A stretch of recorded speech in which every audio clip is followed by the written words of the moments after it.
નમસ્કાર મિત્રો, આપ સર્વેનું સ્વાગત છે આપની YouTube channel Krishna dairy farm પર।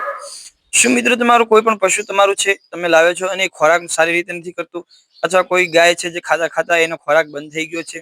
ઘણા બધા પશુપાલકોનો એવો પ્રશ્ન હોય છે કે અમારું પશુ ખોરાક નથી કરતું, ખોરાક કરવાનું એકદમ બંધ કરી દીધું છે, તો એનો ઉપાય કઈ રીતે કરવો, એને શું આપવું જેથી એ પશુનો ખોરાક ચાલુ થઈ જાય।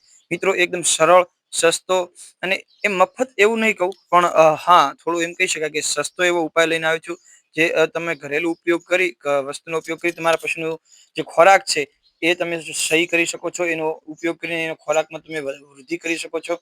મિત્રો ઘણા બધા મિત્રો આપણો વિડીયો જુએ છે પણ લાઈક નથી કરતા, આપણી ચેનલને સબસ્ક્રાઇબ નથી કરતા। આપણે ડેરી ફાર્મને ઉપયોગી વિડીયો બનાવીએ છીએ, ડેરી ફાર્મને લગતા વિડીયો બનાવીએ છીએ, તો આપણી ચેનલને લાઈક કરો, શેર કરો અને સબસ્ક્રાઇબ કરો। અને જે આપણે વસ્તુ જે ઉપાય કરવાનો છે પશુની ભૂખ વધારવા માટે, એ છે સેંધા નમક, અથવા તમે કાળું નમક લઈ શકો છો, કાળું લૂણ જેને કહેવાય છે, એ તમે લઈ શકો છો અને તમારા પશુને આપી શકો છો। એનો ઉપયોગ કરવાથી તમારા પશુનું દૂધ વધશે, એના ફેટ વધશે, એની ભૂખ વધશે, એની તરસ વધશે।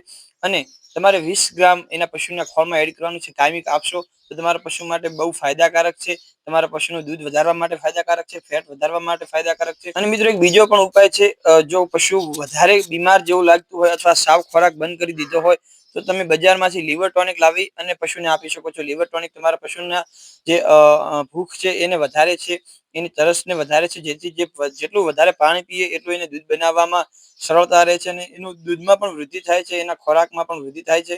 અને લીવર ટોનિકથી એ જે ખોરાક પશુ જે આરોગ્ય છે એ ખોરાકનું પણ પાચન થાય છે, તો એ બહુ ઉપયોગી છે। પણ જો તમે કાળું નમક 20-20 ગ્રામ દરરોજ આપશો, તો તમારા લીવર ટોનિક જેવી કોઈ પણ વસ્તુ બજારમાંથી લઈને આપવાની જરૂર નહીં રહે।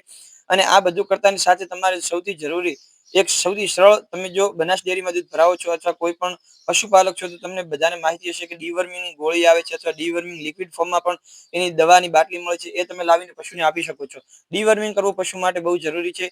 દર 3-3 મહિને જો પશુનું ડીવર્મિંગ કરવામાં આવે તો કોઈ પણ પ્રકારની દવા પશુને આપવાની રહેતી નથી। એનો ખોરાક છે, એનું પાચન છે, એ બહુ સારું રહેશે। એના પેટના જે કીડા છે, જે જીવાણુ છે, એ નાશ પામે છે, અને પશુનો જે પોદરો છે, જે ખોરાક છે, એ બધું સારું થઈ જાય છે। એનો જે ઝાડા પશુને થાય છે એ પ્રોબ્લેમ નથી થતો। અને પશુ જે પણ કંઈ પણ આપણે એને ખોરાક આપીએ છીએ, ખોળ આપીએ, દાણ આપીએ, ચાર નાખીએ, લીલી ચારો, સૂકો ચારો જે પણ આપીએ છીએ, એ પશુ બહુ સારી રીતે પાચન કરી શકે છે। આ માહિતી જો તમને ઉપયોગી લાગી હોય તો આપણી ચેનલને લાઈક કરો, શેર કરો અને સબસ્ક્રાઇબ કરો। જય દ્વારકાધીશ।